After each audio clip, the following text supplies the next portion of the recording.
NBA player's been keeping secrets, so let's start with Joel Embiid's murder. Growing up in Cameroon, all he ever wanted was to earn his people's respect. But his basketball skills were never enough. Even though he had dreams of going pro, one day he realized he needed to do something that no other athlete had the balls to do.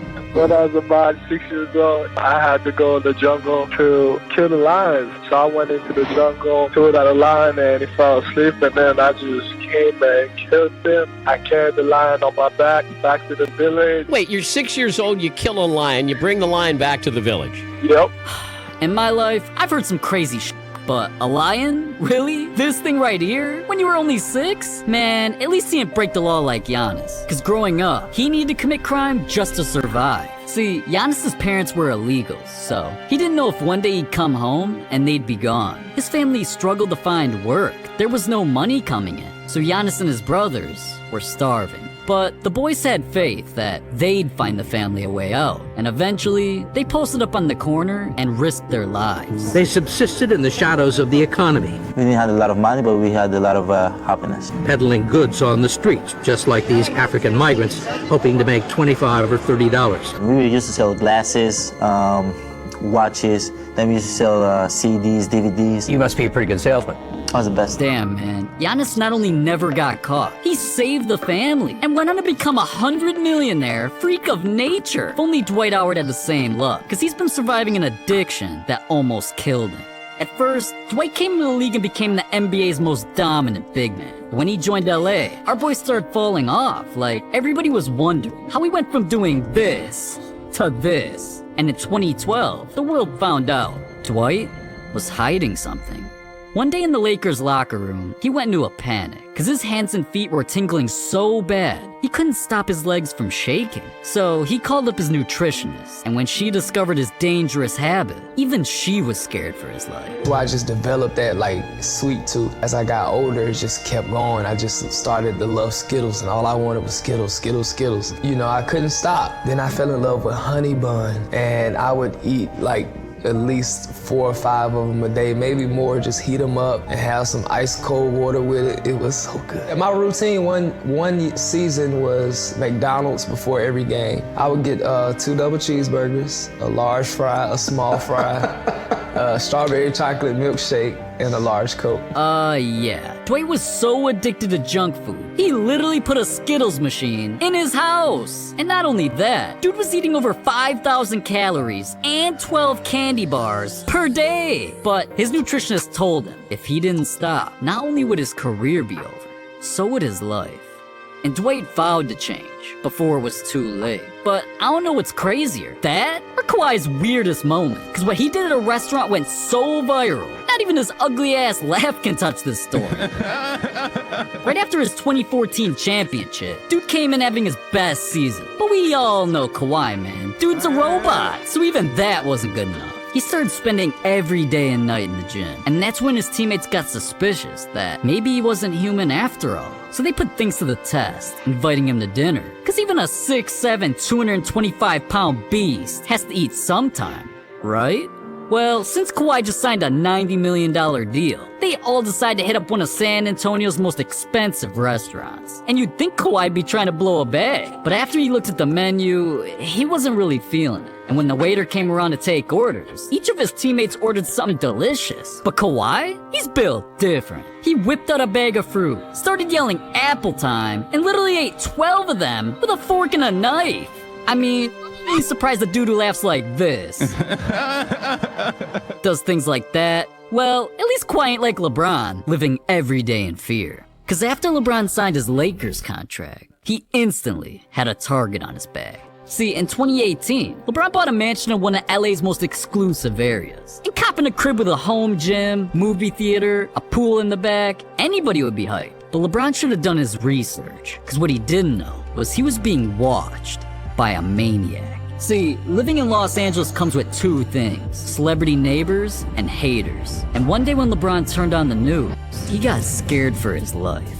because he saw other celebrities in his own neighborhood all became victims. And what's even scarier is, LeBron was at the top of the criminals list. But see, our boy's a billionaire, and he wasn't gonna let some weirdos in ski masks pull off a GTA heist. So he put 10 security guards on payroll to guard his house 24/7, because it was more than his life at risk. So cause the criminal organization knew he became untouchable, they started vandalizing his murals instead to send a warning. And it proved they weren't scared to ruin his dreams, like the NBA did to Jokic. Because coming into the 2014 draft, Jokic was ready to turn his dreams into reality. So at the Barclays Center, the picks came in one by one, and Jokic waited anxiously for his opportunity.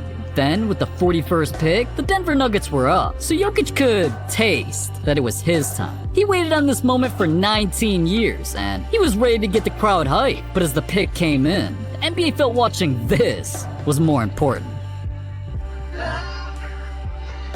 Two things you only dreamed would come together. Oh, that reminds me. Dude, what? A $20 delivery fee? That. But for real, if I was Jokic and the NBA did me that bogus, I'd be more pissed than the time an NBA player almost got an ass whooping from his own coach. Who else but J.R. Smith, man? Back in 2018, the Cavaliers were filled with drama. And in February, they nearly traded away their entire team, so pressure was at an all-time high. And luckily, when the Cavs went up against the Nets, they pulled off a much-needed win, where J.R. Smith, he went off. That night, he dropped an insane 4 points. Dude, seriously, 0 for 3? You had one job. So the next day, when JR showed up to practice, our boy came in just minding his business. But when the Cavs assistant coach saw him, he just had to clown dude. Cause not only did JR play like ass, he wasn't subscribed to our channel. So that's where things got heated. J.R. Smith served a 1-game suspension Thursday for throwing soup at Cavs assistant coach Jamin Jones. For a long time, I refused to talk about the soup incident, but it was the bowl plus the soup. The bowl and the soup. And it was the first bowl out of the pot, so it was hot as hell. Oh no! Damn, bro. If someone threw a bowl of soup at me, we'd have to square up. But at least what JR did wasn't as embarrassing as Jason Tatum. Cause this man did something so stupid, it got him banned from his idol's crib. Like, you don't understand. Back in 2019, Tatum was on cloud 9. Cause not only was he turning into a superstar, he was offered the deal of a lifetime to become a face of Jordan Brand. And what was he gonna say? No? Dude dreamed about this since he was a kid. So after he signed the deal, they flew him overseas to not only promote their new shoes, he was about to come face to face with the GOAT. But that's where things got ugly. I'm still nervous, right? So I walk in, MJ sitting down, his wife next to him, and Spike next to her. So I walk in, and I was like, I'm gonna go say what's up to him before I sit down. So I'm like, I talked to him earlier, like we had like a whole conversation, like I kind of knew him. But then I walk over to him, and like my hands start sweating. And I was like, what's up, Mike? And when I went to go shake his hand, I knocked over his wine glass on the table and it broke. And I was like, I think he's gonna have to find a new idol, man. Hey, Tatum, bro, don't worry. We got room over here at Team LeBron. But hey, at least MJ didn't try to ruin Tatum's life like a deranged fan did to James Harden. Because during a heated matchup between the Rockets and Jazz, Houston was down bad, so Harden was pissed. And to make the situation worse, they were playing in Utah, home of the NBA's craziest fans. And late in the third quarter, Harden lined up for a free throw to try and spark a comeback. But that's when a fan did him dirty.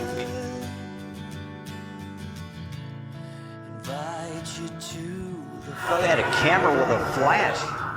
I mean, really, James Harden, is it that big of a deal? You're about to throw an attempt to look like you're gonna throw a ball?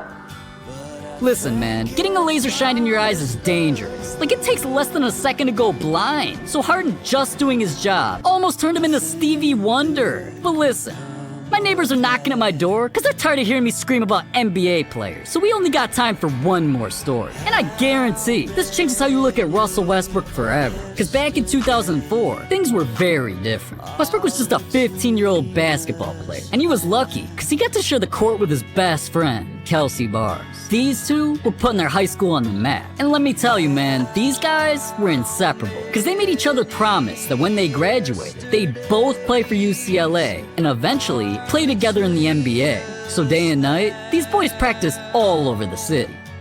Until... In early May 2004, Coach Reggie Morris took Russell and Kelsey to Los Angeles Southwest College to play pickup games against some of the top players in the state. Kelsey was the best player on the court even as a 10th grader. He was dominating college players. We had won like 4 or 5 games in a row. And I remember Kelsey was playing maybe the best I've seen him play in a long time. We went to go sit down over on the side, and he was laughing and joking with a couple of the young guys, and then he kind of collapsed. And then he took one big gasp of air, and then he just fell back.